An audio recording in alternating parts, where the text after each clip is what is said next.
You have heard, let us make man in our image and likeness, and that no one who has been born of God practices sin, because God's seed abides in him.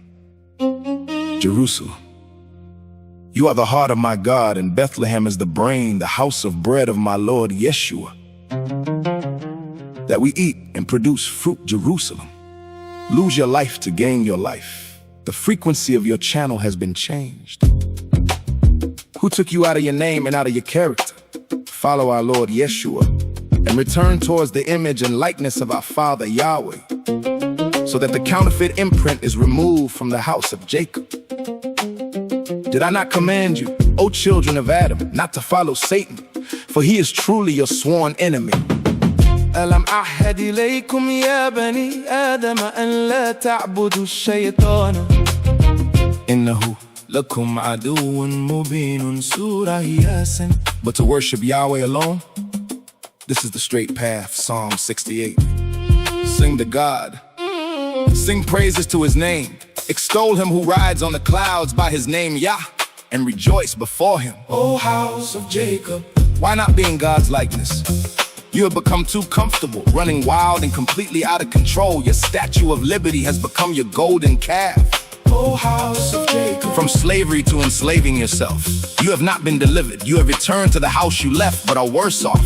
The house is the person's inner life, their identity, habits, desires, worldview, and environment. Yet it lacks spiritual nourishment. Hearts are dry, unrooted, and unanchored. Minds are empty, yet not renewed. The spirit seeks rest, meaning old patterns look for a place to reattach, not because they have power, but because emptiness invites occupation. When an impure spirit comes out of a person, its influence loses its grip. The false identity is cast off, deception is exposed.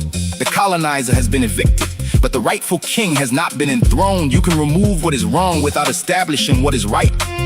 A person can be freed from what once controlled them, but if they do not fill that freedom with truth, purpose, and God's presence, the emptiness becomes an invitation. A clean house without a new occupant is still an abandoned house. Oh, house of Jacob, why not be in God's likeness? Come to my Lord Yeshua and be filled. يا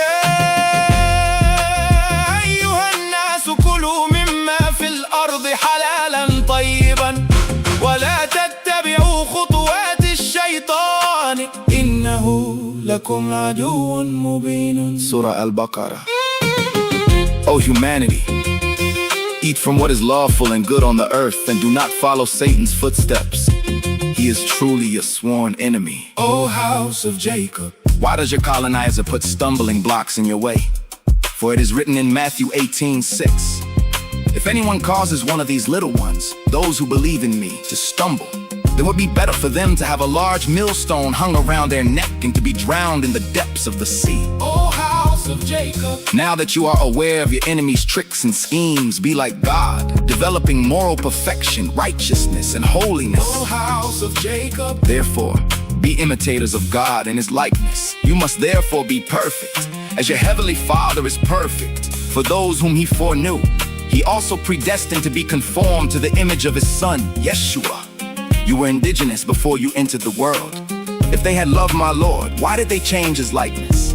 If they knew his name, why did they change his name? So remember, O house of Jacob, if the world hates you, keep in mind that it hated our Lord first. If you belong to the world, it would love you as its own. As it is, you do not belong to the world. You are indigenous, but our Lord has chosen you out of the world. That is why the world hates you. Remember what our Lord told you. A servant is not greater than his master. If they persecuted our Lord, they will persecute you also. O house of Jacob, why do your enemies mistreat you? Look at that thief who gathers crops but mistreats the roots. He wants the fruit but has no regard for the source. He takes what benefits him and destroys what sustains life. Whatever they did to you, they did to my Lord, because you, house of Jacob, belong to the Lord. If they obey our Lord's teaching, they will obey yours also. Those who love Israel, my people, will be blessed, O Israel, house of Jacob. They treat you this way because of our Lord's image, likeness, and name, for they do not know the one who sent our Lord. If my Lord had not come and spoken to them, they would not be guilty of sin. But now they have no excuse for their sin. They have seen, and yet they have hated both our Lord and our Father. They have hated our Lord, and you, Israel, house of Jacob, without reason. So, house of Jacob, now cling to our Lord Yeshua and come to his spirit, for he has not abandoned you. Grace and peace. Sincerely, Trey Knowles.